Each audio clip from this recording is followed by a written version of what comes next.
Assalamualaikum, welcome back to my channel.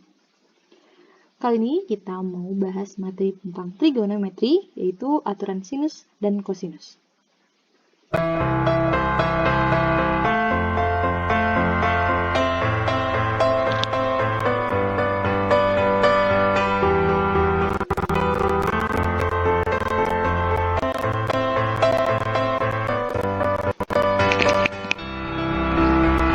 Jangan lupa subscribe.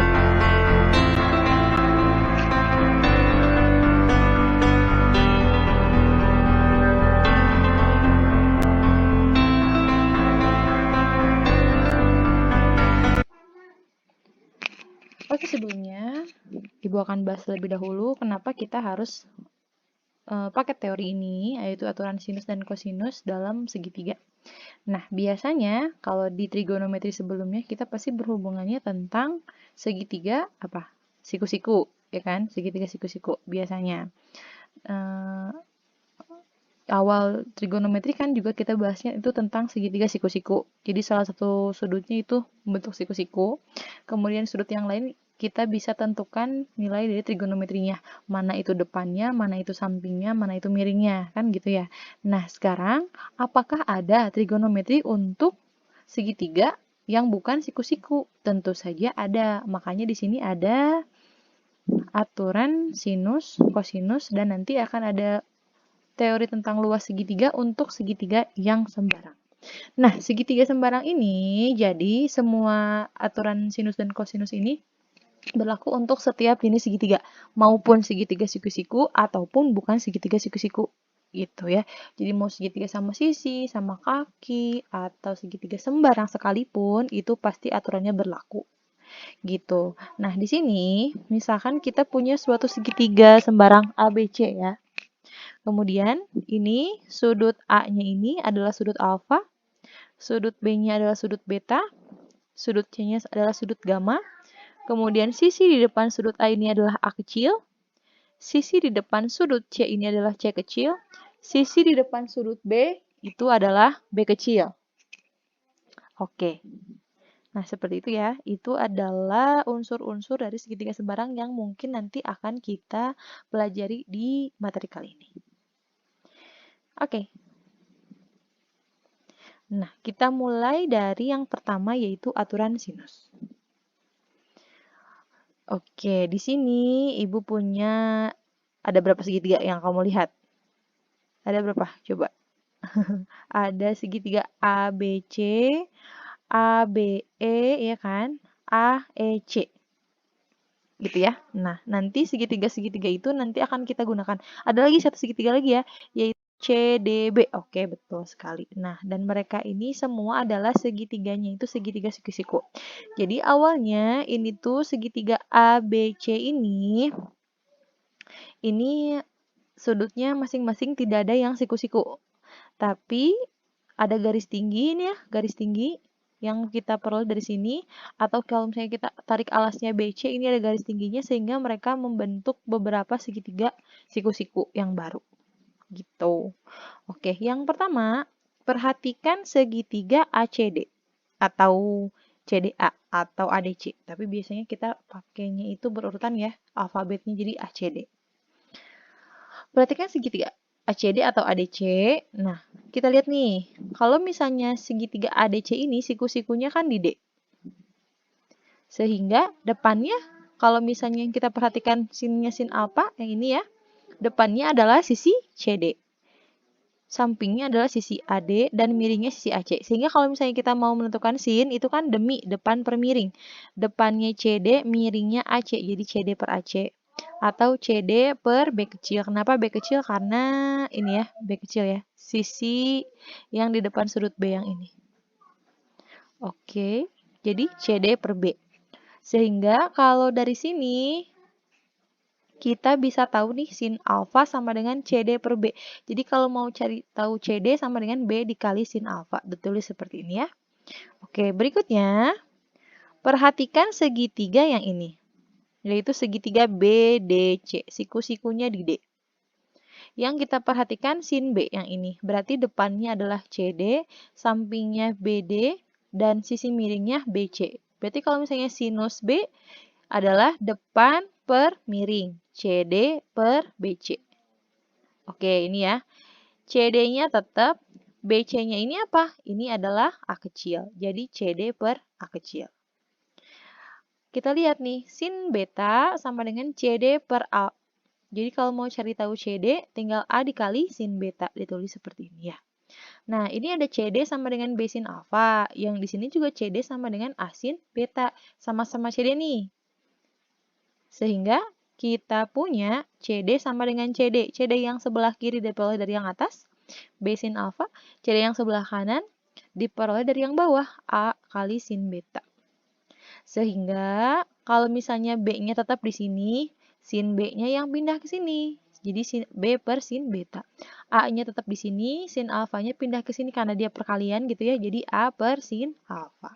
Sehingga kita punya suatu kesamaan yaitu B per sin beta sama dengan A per sin alfa. Itu adalah persamaan atau kesamaan pertama yang kita punya. Sekarang kita perhatikan lagi segitiga yang ini, A, E, C. Dia siku-sikunya di E ya.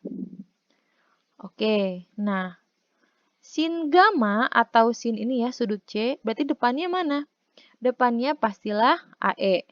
AE ya, depan. Karena sin itu kan demi depan. Miringnya AC, karena ini siku-sikunya di sini. Oke, AC.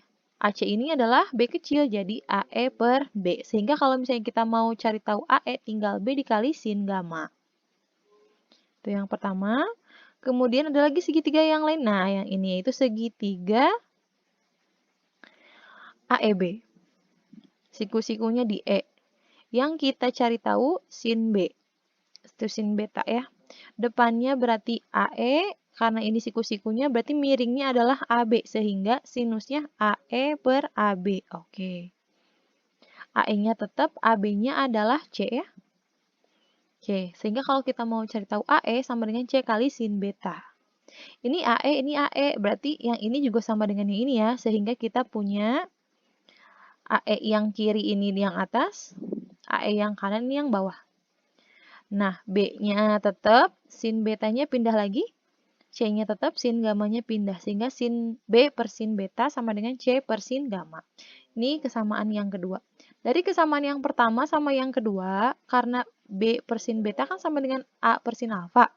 Berarti A per sin alfa juga sama seperti C per sin gamma. Sehingga aturan sinus yang kita punya adalah A per sin alfa sama dengan B per sin beta sama dengan C per sin gamma. Maksudnya apa sih aturan sinus ini? Jadi, kalau misalnya kita punya segitiga. Kalau segitiga berapa sisi? 3 sisi kan? Ada A kecil, B kecil, C kecil. Gitu ya. A ini adalah sisi di depan sudut A, B ini adalah sisi di depan sudut B, C ini adalah sisi di depan sudut C. Oke, nah masing-masing juga punya sudutnya kan? Nah jadi sisi di depannya ini dibagi sinus sudut di depannya, perbandingannya tiap pasangan itu selalu sama. Jadi sisi ini per sin yang ini, sisi yang B per sin yang B, sisi yang C per sin yang C. Untuk yang A kecil kan sudutnya alfa, jadi A per sin alfa. Untuk yang B kecil kan beta, berarti B per sin beta. C per sin gamma. Nah, sebetulnya ini nggak harus dihafal ya, jadi harus kita pahami aja. Kalau ada sisi, dibagi dengan sinus sudut di depannya, itu perbandingan tiap pasangannya itu selalu sama. Itu yang akan kita gunakan ya, itu konsepnya. Oke, nah, kapan sih kalau misalnya aturan sinus ini, kalau di soal, kita sadar nih kapan kita pakai aturan sinus ini. Nah, ini ciri yang pertama nih ya. Kalau misalnya diketahui panjang dua sisi dan besar salah satu sudut di depan sisi yang diketahui. Contoh, diketahuinya B sama A.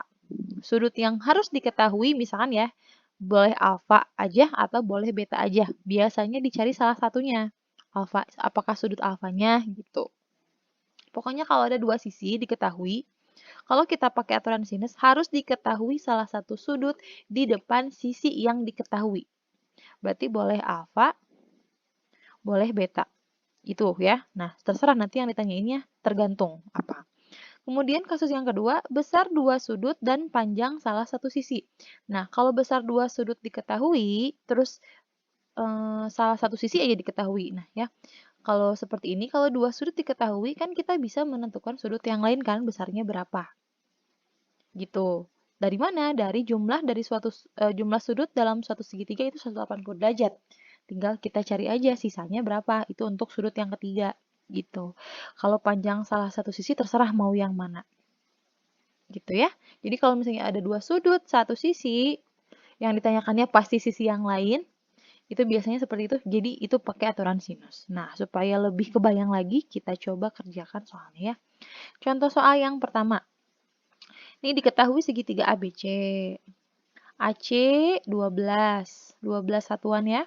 Terus sudut A 30 derajat, sudut B 45 derajat nih. Ini kan diketahui dua sudut, terus satu sisi ya.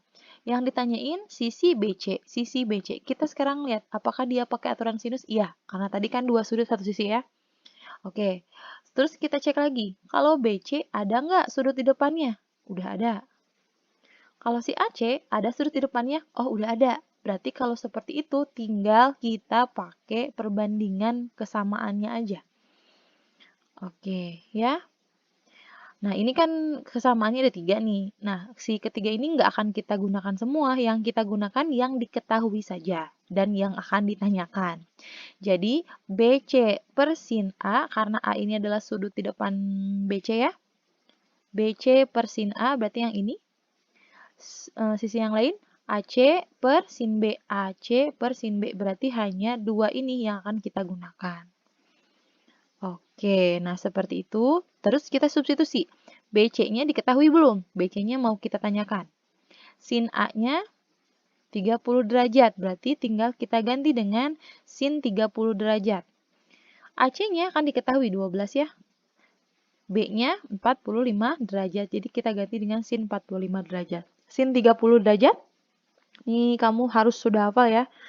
Sin kostan, kosekan, sekan, dan kotangan dari sudut-sudut istimewa. Kemudian sudut-sudut relasi juga harus hafal. Oke, nah sin 30 itu adalah setengah. Dan sin 45 derajat itu adalah setengah akar 2. Jadi ini hanya hasil substitusi dari sini. Kemudian untuk mencari BC, tinggal kita kali silang aja. Ini kali ini bagi sisanya. Gitu ya. Ini kali ini bagi sisanya ya. Setengah kali 12. Setengah kali 12 dibagi setengah akar 2. Oke, ini ada setengah boleh dicoret. Berarti sisanya tinggal 12 per akar 2. Ini kalau kita rasionalkan, kali akar 2 per akar 2, hasilnya adalah 6 akar 2. Sehingga BC panjangnya adalah 6 akar 2 satuan. Oke, gampang kan? Nah, kita ke contoh soal yang kedua. Pada segitiga ABC diketahui AC 4 cm, sudut ABC 45 derajat, dan sudut BAC 60 derajat. Tentukan panjang BC. Nah, kalau ada soal cerita seperti ini, wajib kamu gambar supaya kebayang mana yang diketahui, mana yang ditanyakan. Gitu ya. Oke. Nah, ini gambarnya. Ini ada segitiga ABC. Terus ya dari informasi diketahui AC 4 cm. AC-nya 4 ya. Sudut ABC 45 derajat. Sudut BAC itu 60 derajat. Yang ditanyakan ini panjang BC atau A kecilnya ya, karena ini sudut A di depannya. BC-nya berapa? Nah, oke. Ini adalah perbandingan kesamaan dari aturan sin, tapi nggak akan kita gunakan semua. Yang kita gunakan tentu saja yang ditanyakan dulu. BC, berarti sudut di depannya apa? 60. Pastilah BC per sin A, berarti yang ini ya. Sama yang diketahui. AC per sin B. AC per sin B, berarti dua ini yang diketahui. Yang akan kita gunakan. Oke, kemudian kita substitusi BC-nya yang kita tanyakan. A-nya adalah 60, jadi sin 60 derajat. AC-nya 4. B-nya 45 derajat, jadi sin 45 derajat. Sin 60 derajat itu adalah setengah akar 3. Sin 45 derajat setengah akar 2. Sehingga, nah kita substitusikan. Kalau mau mencari BC, berarti tinggal kita kali silang sisanya. Yang ini kali yang itu bagi mana yang ada pasangan yang ini kan. Gitu. Kalau misalnya si BC-nya di sini, Terus si setengah akar 2 ini sih sama. Jadi kalau mau cari BC, kali silang yang sudah bisa kita kalikan silang, bagi sisanya yang nggak ada pasangannya gitu. Untuk dikalikan silang ya. Oke, jadi BC sama dengan 4 kali setengah akar 3 gitu ya, ini kali ini, dibagi sisanya setengah akar 2. Setengahnya coret, jadi tinggal 4 akar 3 per akar 2. Oke, kemudian ini kita rasionalkan, jadi kalikan akar 2 per akar 2 ya. Jadi hasilnya 2 akar 6. Gitu, mudah ya? Nah, coba kita ke contoh soal yang ketiga, yang ini agak berbeda sedikit karena yang ditanyakan bukan panjang sisi suatu segitiganya, tapi sudutnya.